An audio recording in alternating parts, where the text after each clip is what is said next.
शुभ सकाळ सर्वांना. सुंदर दिवसाच्या अगदी मनापासून तुम्हा सर्वांना सुंदर अशा शुभेच्छा. इथं सकाळचा नाश्ता बनवायला घेतला. आज खूप दिवसानंतर मी नाश्त्यामध्ये बनवणार होती पोहे, कारण आज पिल्लूला सुट्टी आहे. तर पिल्लूला म्हटलं पोहे खा, कारण त्याला जास्त आवडत नाहीत, परंतु नाश्ता बनवायचाच होता तर म्हटलं तू देखील खा.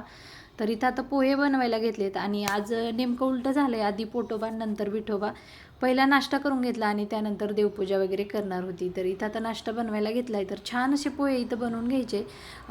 पोहे छान होण्यासाठी ज्या छोट्या छोट्या गोष्टी आहेत त्या देखील ट्रिक मी या अगोदर सांगितलेल्या आहेत. पोहे डिटेलमध्ये कसे बनवायचे त्याचा देखील एक व्हिडिओ बनवलेला आहे.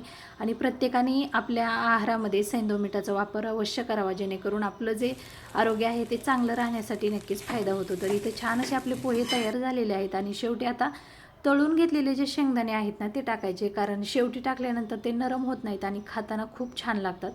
नाश्ता वगैरे करून घेतला. त्यानंतर इथं पिलूला छान अशी बनाना स्मूदी बनवून दिली आणि त्यानंतर मग लगेचच पुढची जी काही कामं आहेत ती देखील आवरायची आहेत. तर छोट्या मिक्सरच्या भांड्यात बनवलं होतं, त्यामुळे वरतून थोडंसं दूध टाकलं आणि यामध्ये थोडीशीही साखर न टाकता छान अशी मी स्मूदी बनवून घेतलेली आहे. जर तुम्हाला रेसिपी हवी असेल तर नक्की कमेंट करा.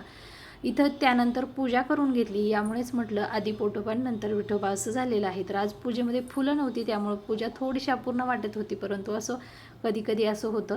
त्यानंतर आता मी लगेचच आव्हानचा टिफिन बनवायला घेतला. सकाळी शेंगदाण्याचं कूट संपलेलं होतं, तर शेंगदाणे पहिले भाजून घेतले आणि त्यानंतर आता इथं मी भेंडीची भाजी बनवायला घेतली. भेंडीची भाजी अगदी सिंपल पद्धतीने बनवते, परंतु खूप छान लागते. ज्याही व्यक्तींना भेंडीची भाजी आवडत नाही अशा व्यक्ती देखील आवडीने ही भेंडीची भाजी खूप मनापासून खातील. सिंपल रेसिपी आहे. तर साधारणतः एक मोठा चमचा तेल घेतलं, त्यामध्ये जिरे मोहरीचा छान तडका बसला की भरपूर असा लसूण टाकायचा आणि तो हलकासा ब्राऊन रंगावरती परतून घ्यायचा त्यामध्ये. आणि नंतर मग आपण हळद टाकून थोडीशी परतून घ्यायची. त्यानंतर भेंडी टाकायची आणि फुल गॅसवरती ही जी प्रोसेस आहे ना ती आपण करून घ्यायची. यामुळे काय होतं, भेंडी चिकट देखील होत नाही आणि खायला इतकी छान लागते ना, जे खात नाहीत ते देखील आवडीने खातील.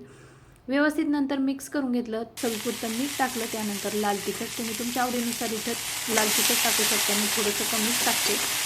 लाल तिखट वगैरे टाकून घेतलं आणि झाकण न ठेवता कमी गॅसवरती अगदी छान अशी तर भेंडीची भाजी आपली बनवून तयार आहे.